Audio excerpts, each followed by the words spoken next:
Yeah. Oh dear. The consequences of being a fiction author, right? Your imagination gets away with you. So she's putting on her goggles and a bowler hat. She checks her pocket watch, adjusts her rocket and back. She laces up her boots and puts her makeup on. She grabs her leather coat and her Tesla gun. 'Cause she used to be a goth kid. Well, hello there. I am Gail Carriger. And I'm Piper J. Drake, And you're listening to 20 Minute Delay. a podcast about travel. Because travel never goes how you expect. Okay, today we'll be talking about hotel rooms. Yes, we are going to delve deep into hacking a hotel room and making it comfortable when you are traveling. But first, where have you been this week, Piper? Okay, I returned to Princeton because I've been on a long-term project for day job, but I was staying at a different hotel than my usual hotel, and I have regrets. There were decisions that were made. So did you find this hotel yourself, or did your company put you up there? Like, how did you come to be at this new hotel? So, funny story. I actually went to college in the Princeton area. So I went to Trenton State College, for those of you who want to do the math and date yourselves and figure out why Trenton State College doesn't exist anymore and what it's called now. But back in those college days, this hotel existed and it was quite swanky at the time. And I stayed at it for a formal event. And I remembered it being super, super pleasant. So this time, flashback to this most recent trip, I was in the Princeton area. Our team / department / division, whatever you want to call it, our group of people were getting together to do some intensive internal brainstorming at our Princeton headquarters. Think tank. So a lot of us, yes, very think tanky, although none of us called it that for some reason, and I wonder why. But the majority of everybody decided that they were going to be staying at this hotel. So I stayed at the hotel where everybody else was because, hello, BarCon happens even on the day job. Yes. So I checked in and I'm like, what happened to my lovely memories of this swanky, elegant hotel? The entire, 2/3 of this hotel was under construction. Oh, God. Yes. Oh, God. So was it just super noisy or what? Well, first of all, the front entrance was completely blocked off. You had to walk around to the side to I forget what they call it, but that's the event side where you walk in if you're going to be using the ballroom or what have you. And they had planks going over some construction stuff area and a tenty kind of thing letting you into that area. And then as you walked, the courtyard was completely blocked off because that was under construction too. Oh, and there were rooms that were under construction.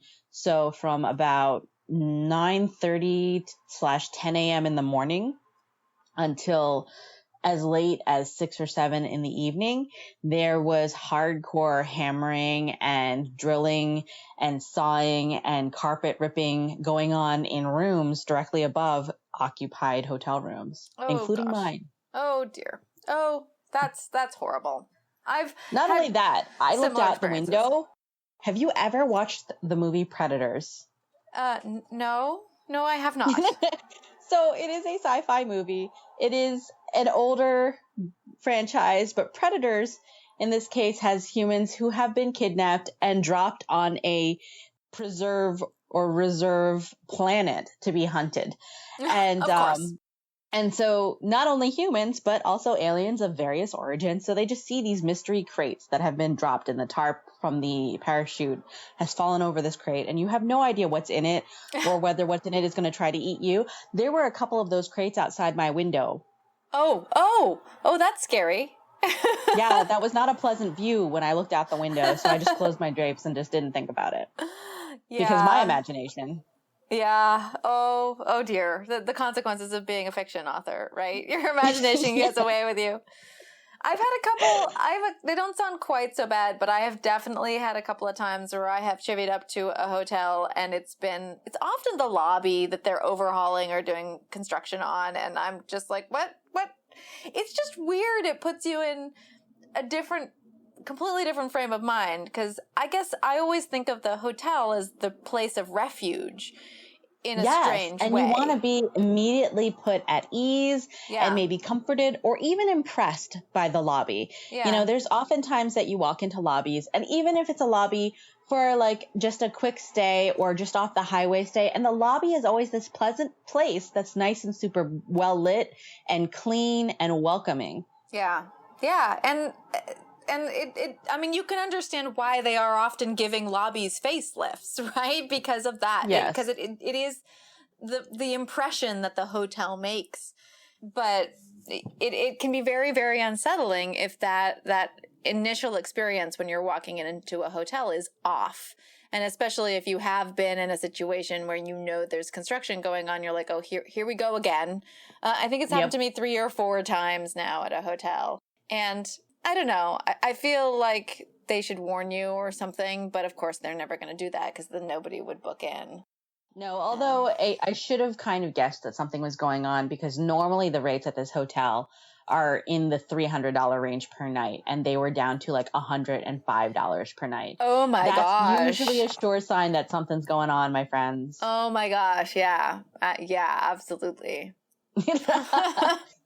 That's usually a sure sign. So maybe I should have questioned the awesome rate. Yeah, and sometimes if you're lucky, or you know, the construction's been ongoing for a while, you can check out their Yelp reviews and sort them by time, you know, by date of review. And the more recent reviews will often be like, "There's construction going on," you know, warning, warning, warning.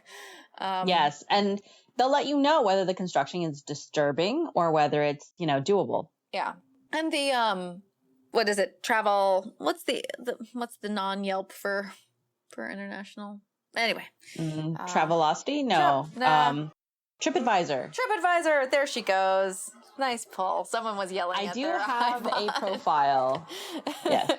I do actually have a profile on TripAdvisor. Apparently I'm in a high percentage because people follow a lot of my reviews. How funny. So do you review? That's a good question. Do you review on TripAdvisor or Yelp hotels? I do when I remember to. Yeah. So I do have quite the collection of hotel reviews and restaurant reviews. I do the same thing when I travel. Yeah. I use Yelp mostly because I only do one international trip a year. Most of my travel is actually done within the US. So I use Yelp, so I feel like I should contribute to it. And yes, I understand there are lots of concerns and problems with Yelp, but it has pretty much never led me astray so far, so long as I'm really careful about looking at the source of the review. So one of the things that I've found is that I want to look or sort the reviews by business, because what I'm interested in is people who have visited this hotel on business, because they tend to be frequent travelers, and so they're looking for the same things out of a hotel that I am, which kind of is bringing us towards our main topic. So why don't we go ahead and move on to that? Yes. So hacking hotel rooms. All right. What is your favorite hack? Oh gosh. Okay. Well, we talked about kits, or we're going to talk about kits. And one of the things that I do almost immediately is I'm an unpacker. Now, not everybody does this, but I like to get it to the hotel and unpack my entire bag. If you're doing it for con, you have to air out your steampunk garb. Yeah. You do. Or, and I need to iron my dresses or whatever. If I'm on a book tour, I don't do that because I'm about to fly again. So I unpack as little as possible when I'm on a book tour. But when I'm staying for a weekend at one event, or a week or whatever it is, then I will completely unpack the moment I arrive. And I feel pretty unsettled, and it's pretty hard to get me out of the hotel room to go like grab food or anything until I have unpacked. And so the kits all have specific places that they go, and I have zones for all of my stuff in a hotel. So what will really throw me off in a hotel room is if there isn't a piece of furniture that's customary to a hotel room. So if I sometimes you'll go like into if you're missing a desk or a if you're dresser missing like a or side something, chair. or a bedside table. I've been to some boutique hotels where you're like, no bedside table. Like psychologically, What are I'm they ill prepared thinking? for this. I don't like, where does my Kindle go? Where does my sleep kit go? But also, so one of my hacks for hotel room, and this is probably my most used and biggest one, is all too often hotels do not have enough counter space for me, because I kind of like to have things laid out, especially the stuff that I'm going to be taking with me to the event. Like my badge pass and my purse and stuff. I kind of like them all sort of laid out in a row, so I just collect them. And sometimes the hotels, like television takes up too much real estate, or there's not enough counter space in the bathroom or something along those lines. And I will use the ironing board. So I'll take the ironing board and I will use it to iron, and then I will just leave it out and put my stuff on it and lay my stuff out how I want it.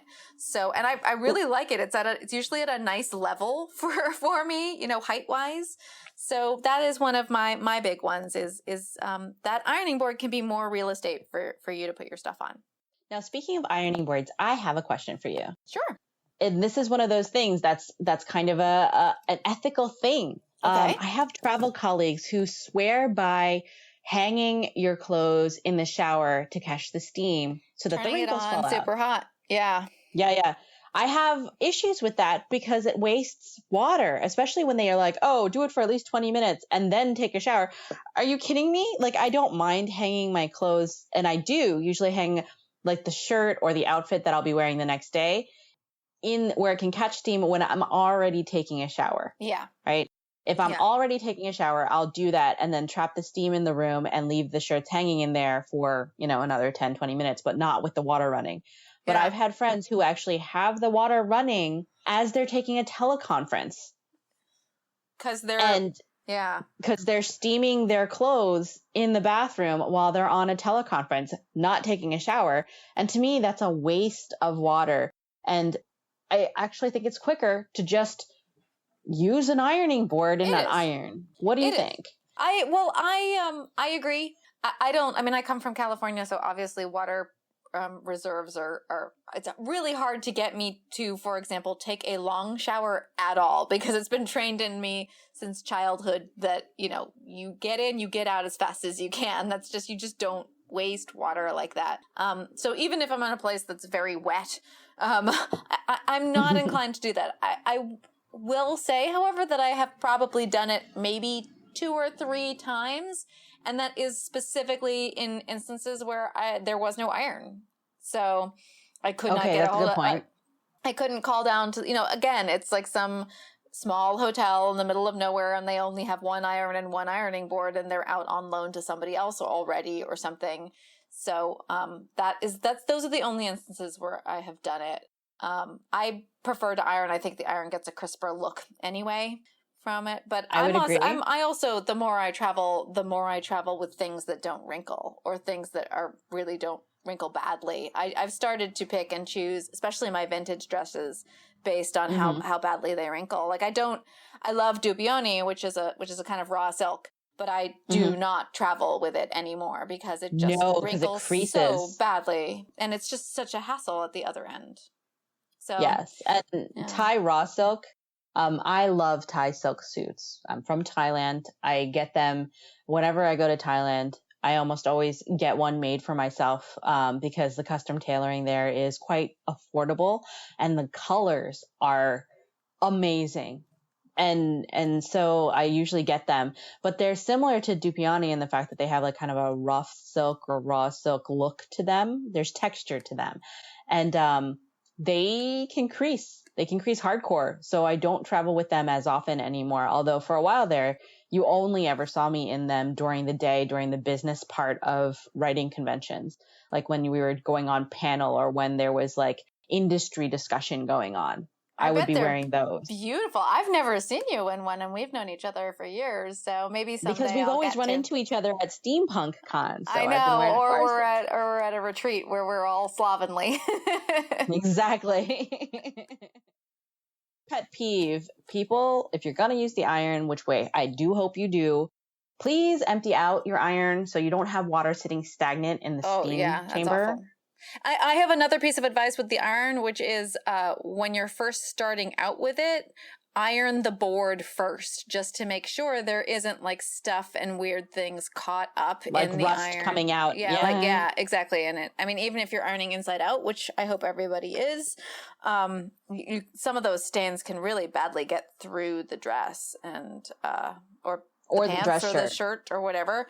So guys, dress shirts. iron, I can't tell you how many times producer Matt has cursed loudly because someone has mistreated an iron and it permanently hit his one of the dress things shirt. you can do is get one of the hand towels damp and iron that first, and that will kind of clean it and make sure that it's all safe for your precious clothing. Another trick is a pillowcase. You need a thinner fabric, the pillowcases will work too. Absolutely. Okay. So what else do you have for a travel hack, Piper? So again, similar to you, when I get to a place, it depends on how long I'm going to stay. If I'm only there for one night, obviously I don't explode my bag. If I'm going to be there for a week, I explode it. And especially if I'm at a steampunk convention, there are bloomers over there. There's petticoats over there. There's, you have no idea. Like there are wigs sometimes going on. It gets crazy. Well, this very quickly brings to mind something which I can't recommend highly enough, which is if you do have throwaway like metal dry cleaner hangers. If you're checking a bag and you're bringing a lot of stuff to a hotel, I recommend throwing some of those cheap hangers in there as well. Because for me, at least, there just never seem to be enough hangers. And you can call down to get more and tip the deliverer, but I have found it that you're often waiting, and I like to unpack and hang everything up immediately. So I will just travel with like half a dozen hangers often if I have the room in my bag. But please, so you explode because they do wait. Yes.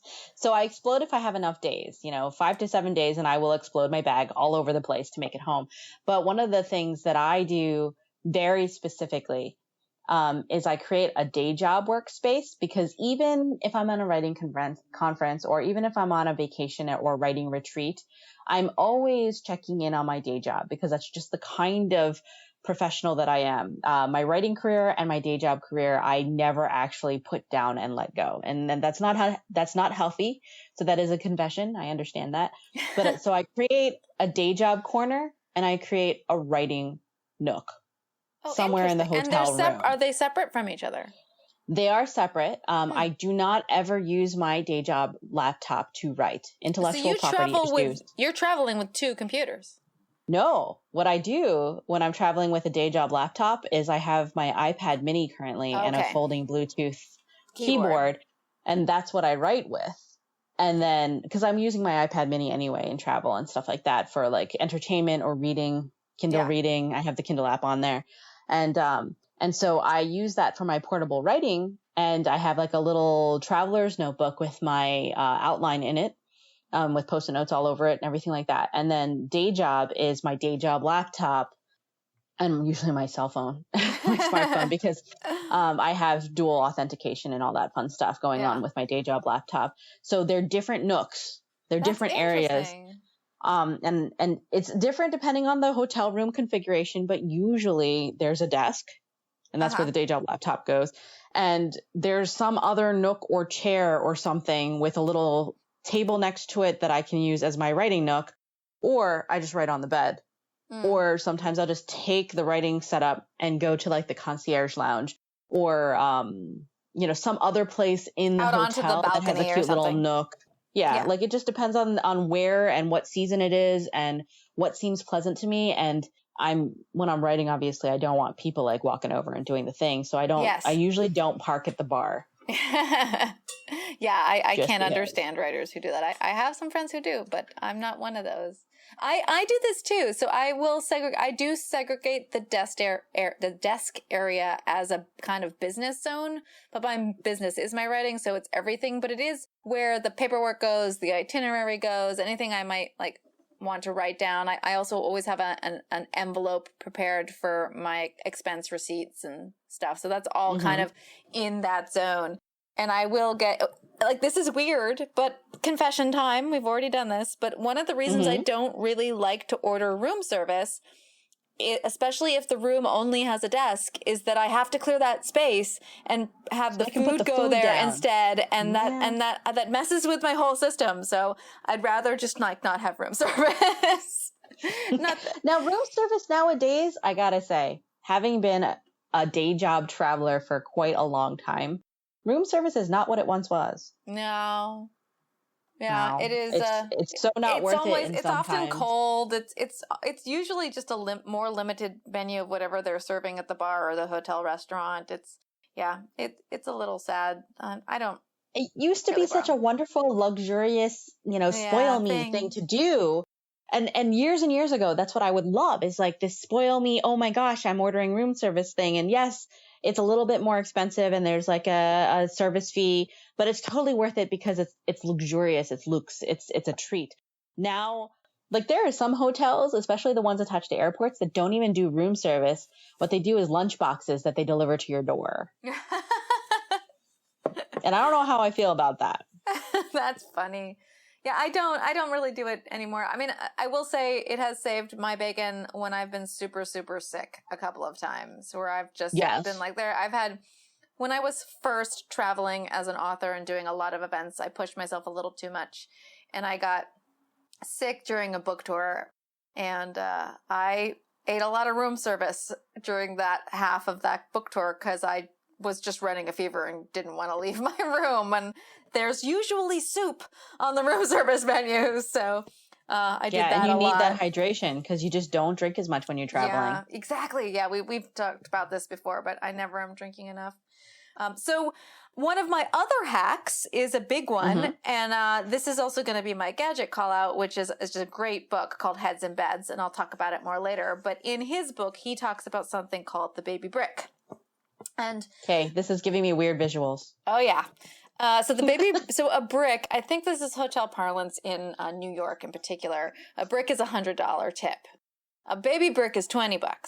And what you do with the baby brick, and I have had some very high success rates with this, is you drop that baby brick at check-in. I will only do this for a longer stay because cost benefit analysis kind of thing.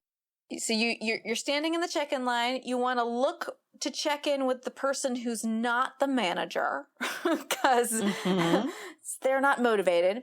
And this is the person who controls the computer. So when I will go to check into my hotel room, I will be prepared with the credit card and my ID already. Usually these days I just need my credit card because it has my name on it. And so then you you're not stuck there looking like an idiot spelling your name out. It's reserved under that credit card number. You slide that credit card across to the person who's about to check you in, and then you slide a nice folded little $20 right alongside it. And I have never tried this. It's once I was traveling with my assistant, and she turned to me after it happened and was like, I've never seen $20 actually work magic before. And that is the moment at which you say, these are the things I would like. And if that thing is, could you make sure that there is a refrigerator in my room? Or I've said this before, I wear high heels. I really like to be in a room near the elevators because I don't want to be walking too far in those high heels. So I will say, it'd be great. I don't need a nice view, but I'd love to be near the elevators. Or you can just say the real magic words, which are anything you can do for me would be great. And then you have no idea what's going to happen. But they're lovely surprises that go on. It can be very exciting. But that person will be motivated to help you in ways you hadn't even imagined as a hotel goer. I have gotten electric kettles sent up to my room. Did you know most hotels have electric kettles that you can get? Yes, they do. Just the one. But... I did. But the problem is, do you get the one that's really a tea kettle, or do you get the one that has had coffee in it? Well, usually they're actual, proper little electric tea kettles that you just boil water in. But, and you can say, hey, I forgot coat hangers. Could you send up some coat hangers? I usually use it for the refrigerator because I like to have a refrigerator if I'm staying anywhere over 3 days. Yes. And even less than that. And I use it because of the elevator. But it has gotten me, and I unlike you, I don't always stay in the same hotel over and over and over again. I have hotel loyalty, but it doesn't always accrue fast enough because, even when I'm on tour, I'm staying in usually a range of different hotels and boutique hotels. But what the Baby Brick has gotten me many times is concierge top level access to the captain suite or the concierge suite, which is essentially like a club room, usually on the top floor or near to it, that is for like gold members of the hotel or platinum members of the hotel only. And what it often has is snacks all the time. Which is a huge savings. There's always breakfast. Always breakfast. They usually serve breakfast during the weekdays, maybe not over the weekend, which, if you're at a writing con, that can jack you up. But there's almost always free bottles of water, free soda. Yes, and milk. If you're really lucky, I drink milk in my tea. And usually yogurt. Yogurts at breakfast time. And all number of other things. So if you can afford it, I really recommend that Baby Brick. I like the style of doing it is important because like handing over that credit card that has your name on it. Don't be obvious and don't be silly. Yeah. and have that tip kind of tucked in there and just this is for you. Anything you can do for me. Those are the magic words. And it works. It's done some amazing stuff for me to make my stays much, much nicer. So that is my super big tip is drop that Baby Brick if you're staying anywhere for a long time. I mean, if you're already spending over $150 a night on a hotel room or more, percentage wise. Yeah, that makes more sense. Yeah. Although some takeaway lessons I'm getting from this, because I'm listening to this, having never tried it before. Lesson number 1, don't do this to a manager. Yes. Lesson number 2, be discreet. Don't be ostentatious about it. Yep.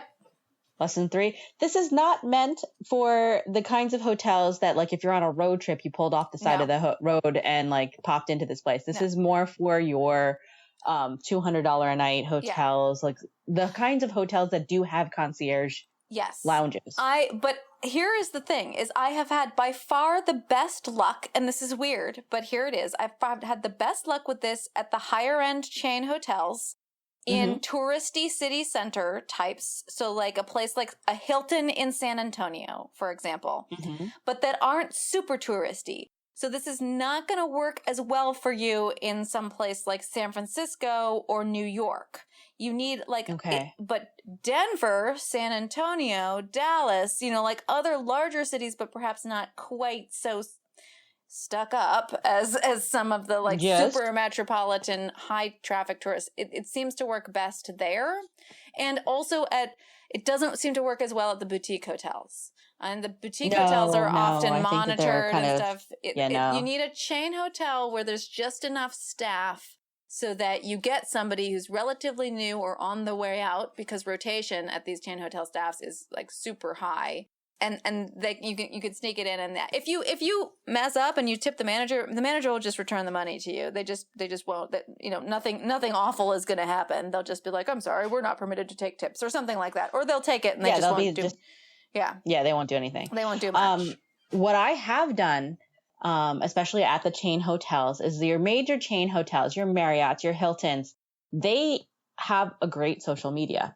And they often have regional social media. So after I check in, I will tweet or Facebook, but usually tweet, at mentioning the hotel, or Instagram is even better now. Oh, you're so crafty. Shout out to blah, blah, blah, blah for making my check-in process super awesome. Thank you so much. I can't wait to enjoy my stay.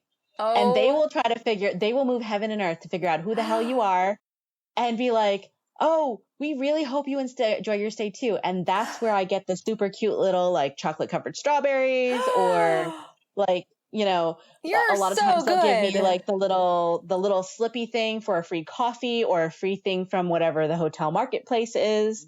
So I do that. And the thing that I like there is that I get to shout out somebody who's been particularly friendly. And after a long travel, sometimes you're just dragged out. Like, I will tell you a story. Oh, you're just going into out. Story time. I was placed in a hotel that was incredibly unsafe. Like, in the middle of the night, someone came up and started pounding on my door, demanding to be let in. And when I called down to the front desk, they're like, well, he says he's with you. And I'm like, I'm telling you, they're not. well, he says that he is. And I'm like, well, then I'm going to call the police.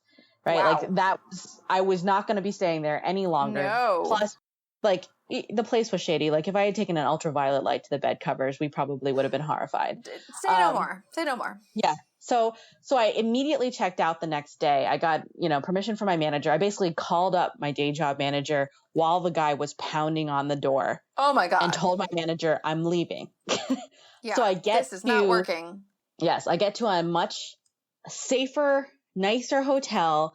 I am obviously strained and anxious, a little bit upset, and very defensive. And I come in and I took a deep breath and I said, I'm sorry. I'm not very pleasant right now. This is why. Can we please get me checked in?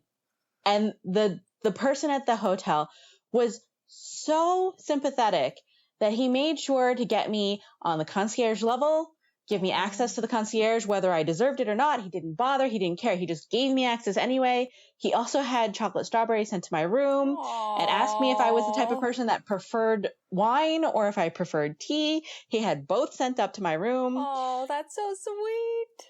Right. And so that's when I started my practice of doing the social media shout out via Twitter and Instagram and Facebook, and just be like, shout out to so-and-so.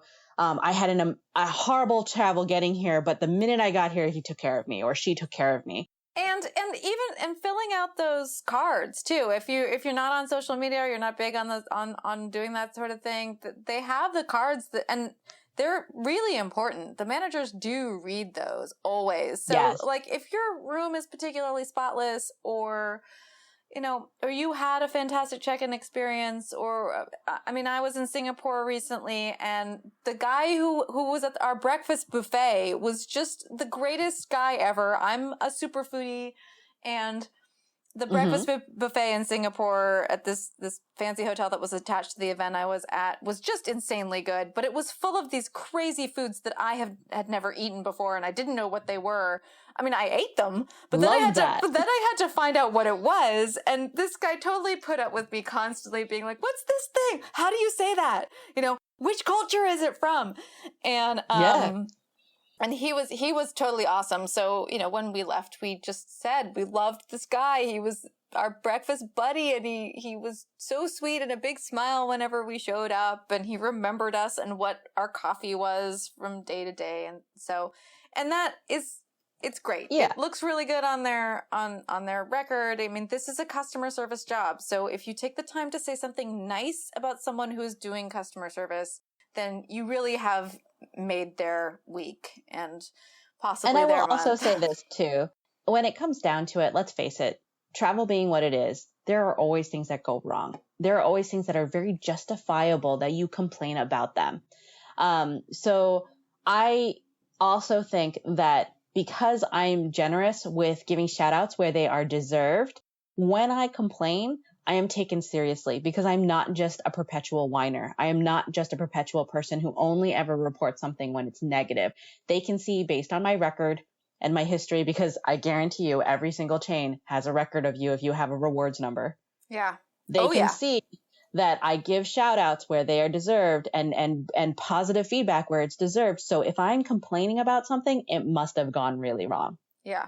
Yeah. And like I'm not just trying to get I'm not just trying to get attention. I'm not the squeaky wheel. I legitimately have a concern. Yeah. And on that note, I think we should move on to our gadgets. So we don't have a specific themed gadget that we're talking about, but I'm going to give a shout out to the book that I talked about briefly. So this book is totally fascinating read. The name of the book is Heads in Beds, and it's by Jacob Tomsky, who spent most of his working career in the hotel industry in some form or another. So he worked the front desk, he worked housekeeping. He mostly did boutique hotels in New York, but he essentially wrote this book as a kind of expose of what goes on behind the scene in hotels and what really happens when a celebrity comes to a hotel. And it's just, dun, dun, dun. It's really well written. I don't read a lot of nonfiction. When I do, I love it if it's written like this, like kind of like a storytelling style of nonfiction. It was a super fun read, but if you are a frequent traveler, you should absolutely read this book. Because it will tell you so much about all of these weird mysteries about the hotel industry that you kind of have come to accept living in and out of hotels all the time. But once you read this book, it tells you like why they are the way they are, why the different positions are the way they are, who's making the most money, who has the most responsibility. It's a great, great book. So the name of the book is Heads in Beds, and it's by Jacob Tomsky, and we'll put it in the show notes. Nice. All right. So my gadget is actually a hack for the room, because no matter how nice or how standard or how prevalent any hotel chain is, there are incidences where they have bed bug outbreaks, either because travelers brought them from other hotels or just because the hotel is so big, somebody tracked it in from somewhere. It just happens, and they usually address it right away, and it's usually never a major problem. But as a traveler, you never know when you're going to get hit with that, roll of the dice. So oftentimes I've been called out at romance conventions because their Sunday morning breakfast, I'll usually run down through the lobby in my pajamas, and people will call out and be like, "Oh my gosh, Piper's so elegant. She's wearing these silk pajamas and she says she just rolled out of bed, but her hair looks so good, blah, blah, blah, blah, blah." Silk pajamas. Oh, friends, I'm not being sexy. Bed bugs can't bite through silk. And if you travel as much as I do, it's worth investing in a pair of silk pajamas so that you don't have bed bug bites in delicate places. That's why. This podcast has just got thoroughly, thoroughly south. I will also say that there's some great information out there on how to check a room for bed bugs. It's not too complicated. They also sell little silk sleeping bags that you can slide between the sheets. Yep. To just slide into the sleeping bag if you don't want to do the pajamas. They're called sleep sacks. And you can get super, super lightweight ones from places like REI for camping. I love them, and I will often travel international with them because I like to sleep in them on a red eye rather than using the airline's blanket, or as well as using the airline's blanket. And a good super lightweight sleep sack also makes a wonderful shawl/scarf. Yes, you can never really tell. No, I think that's definitely the tip, though, is silk, right? Because not because you're being luxurious or sexy or anything like that, but because you're being sensible and protecting yourself from something that is, it's a reality of travel. You're going to find them everywhere. They're going to end up on planes. Sometimes they're going to end up in hotels. They can end up in trains. You just never know. And every establishment will do their best to get rid of them. But once in a while, you're going to end up rolling the dice and end up having to deal with them. So there's also something called the Bed Bug Registry, which you can take a look at and search your hotel and see if they've had reports in the past. Which, I don't know if it's good or bad. It happens to everybody, you can take a look at it. But yeah. All righty. Well, it's a little bit of a downer note for this episode, but we hope you've given you some. On. Oh, okay. It's a hack. It's a hack. It's a hack. We've given you some hacks and hopefully some valuable information. And so I think we're going to call it for the day. Thanks to producer Matt for putting together this podcast.